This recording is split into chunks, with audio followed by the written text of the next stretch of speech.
everyone, this is Mindy Eggen and welcome back to my channel. I'm excited to share with you some cards that I created using the brand new Snowflake Cascade stamp set. This stamp set was designed by Gina K Designs and is sold exclusively over at Simon Says Stamp. This is for their month-long Stamptember celebration, but this stamp set is only while supplies last. So if you love this, please don't hesitate. Here's a look at this gorgeous 6x8 stamp set filled with beautiful snowflake images and 4 Christmas or holiday sentiments. I'm going to start with some card bases. I have Sea Glass, Cherry Red, and Jelly Bean Green cardstock from Gina K Designs. And what I'm going to do is just some really basic ink blending. It's kind of my go-to. I love to create some dramatic backgrounds with snowflake stamps. So I'm starting with the Sea Glass cardstock. And I'm going to start by ink blending Blue Lagoon with a blending brush. This is going to add just a really nice light layer of color. I'm going around the outer edges, keeping that center the light blue, which is the color of the cardstock.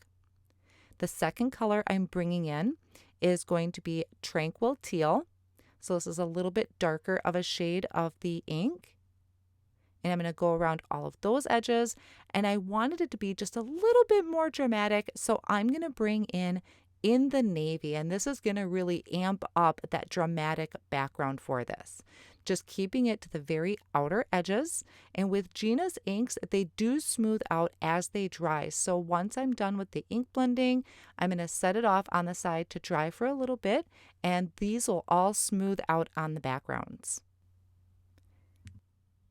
Next, I'm going to use the Jelly Bean Green cardstock. So I do find that it is a lot easier to get a dramatic look when I start with a light color of cardstock first.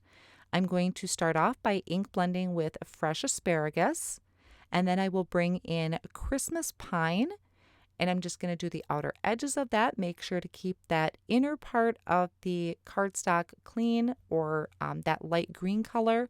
And then I'm going to bring in the navy, and this really amped up that background. I love adding that dark blue to the very outer edges of this card.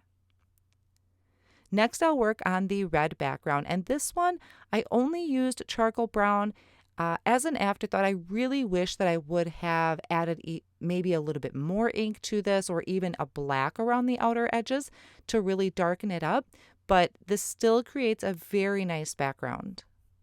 Now, my main point of this is I want to do some heat embossing on these backgrounds, and the inks can take a while to dry, especially if I used 3 different colors. So I'm going to show you this trick that I had learned, and that is speeding up this drying time. So I'm using the mini ink machine. I'm just turning that on in the back. Then I'm going to hit that gold button. I'm going to hit that a couple times and set that to the number 2. And it only takes a couple minutes. And when it turns green, that means it's ready. I'll be using this plastic sleeve that came with the ink machine.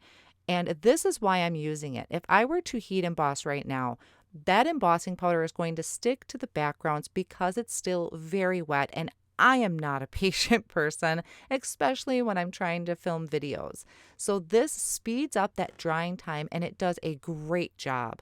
So I put these in that plastic sleeve, and I'm going to run these through the machine. It only takes about a minute, not even.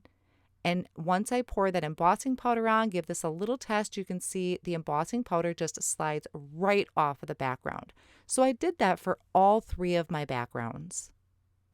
Next, I'm going to work on my stamping. So you can see that this is something that would be very easy to mass produce when you do them in the steps. I did all of my inking. Now I'm going to do all of my embossing. I'm starting with the green one that I have here. I prepped that with an anti-static powder tool. And then I'm going to ink up this sentiment and that large snowflake image, or that half snowflake image, with Gina K Designs Embossing ink. I am loving this design, and I thought by stamping the sentiment, I'm kind of, hitting 2 with 1 stone. So I'm going to ink that up twice, make sure that I have a really good impression. I'm using the black Misty to do that. It's a collaboration with Hero Arts and My Sweet Petunia. So once that image is stamped, I'm going to sprinkle on some silver embossing powder and then just tap off the excess into the jar. And then once my heat gun is really nice and hot, I'll bring it to my cardstock and melt that embossing powder. After this, I'll repeat the same steps for the red cardstock. You can see it's only half right now, but I'll be able to flip this later to make a complete image. So once again, just making sure I prepped that really well with the anti-static powder tool. I just want to make sure none of that embossing powder is sticking outside of the ink. And you can always switch up your sentiment or remove it completely. And this silver looks just stunning on this cherry red cardstock. Now for my blue background, I did remove the sentiment, so I'm just stamping the image. Once I have that stamped, I'm going to flip this and stamp it on the other side. So this is where it gets really easy if you want to mass produce your Christmas cards this year. Then once again, using the silver embossing powder and heat setting that. If you make sure your heat gun is really nice and hot before you bring it to your cardstock, that's going to help minimize warping. Now for the red, I had already had the sentiment on here and I tried stamping just that image, and you can see here it's a little off. I left this in the video because I want to show you my mistakes and how to fix it. So I did go ahead and heat emboss this, and I have a little trick later that I'm going to work on to clean that up and fix that oops. Now for the green one, I learned and I moved my cardstock up just a little bit. That's going to give even spacing between the image and that sentiment. And this one, you'll notice, looks a lot better than that red one I had just done. So once I inked that up again, stamped that, a lot of heat embossing going in here, but there's just something so magical about heat embossing, especially when it comes to snowflake images. I just love them. Once everything is heat embossed, I just take a Swiffer cloth and rub over all of those images, make sure I'm getting off all of that powder that I had sprinkled on before. So while all of the card fronts pretty much look the same, I thought I'd change each one up a little bit. So for this green one, I am taking just a comfort block and some of the individual snowflakes that are off of this stamp set, and I'm stamping them around the entire background, just kind of scattering them. And I'm using a variety of ink from Gina K Designs. I'm using fresh asparagus, and I also brought in embossing ink. I believe I used some of the Christmas pine, just some different shades of green, and the embossing ink just really leaves a nice watermark to it. So the background is a lot, but I think it's still a really great look for this. And now here is where we are going to fix my mistake. So I'm actually going to trim out that center part where the sentiment is. So I'm going to leave just a little bit of red underneath that line, and I'm going to trim that off, and I'm going to repeat the same step on the other side. So we're pretty much cutting out that sentiment. And this actually may be one of my favorite designs out of the cards. So I have a white piece of cardstock measuring 4 1/4 by 5 1/2, lined up the top and bottom of the portions I cut out, and I'm just lining a sentiment up straight in the middle. Then once I pick that up with the Door of the Misty, I'll remove those panels, and I'm going to stamp the sentiment in some black obsidian ink. Just making sure it's a really good impression so it stands out really well. And then I layered together strips of cardstock to fit behind these red panels.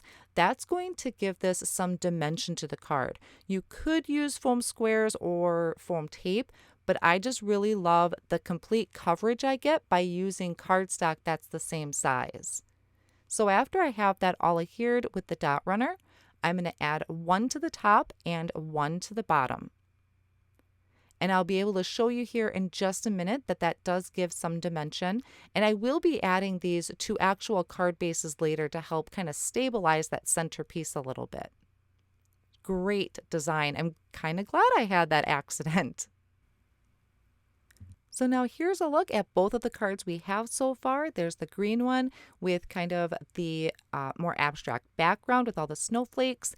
And I was going to leave this blue one just as is. It's gorgeous. I love the dramatic colors in the background, but I decided to add some sparkle. So I am adding a couple drops to my glass media mat. This is liquid stardust from Lawn Fawn, and I diluted it with water, just a couple drops of water, picked that up with a paintbrush and I'm sprinkling it all over my background, and I loved it so much that I decided to add it to all of the cards. So I just kind of covered up or masked off the sentiment area so I didn't get the sparkles on there, and I'm still flicking the background. So I did the red one there and now the green, and that just adds some great sparkle to this, and I'm really glad I did that. So here's a close-up look of one of the cards. This is where it has that lift to the background and the happy holidays. And here's the blue one where it's just heat embossed with that inked background. Now, if you like this stamp set, head over to Simon Says Stamp. I have all of the supplies linked down below in the video description. This is only while supplies last, and it will not be restocked. So head on over there, snatch that up, get that in your cart because I don't want you to regret missing this. Now keep in mind, if you do happen to miss this stamp set, you can still apply these techniques to any stamp set you have in your collection. Thank you so much for joining me today, and I'll catch you next time.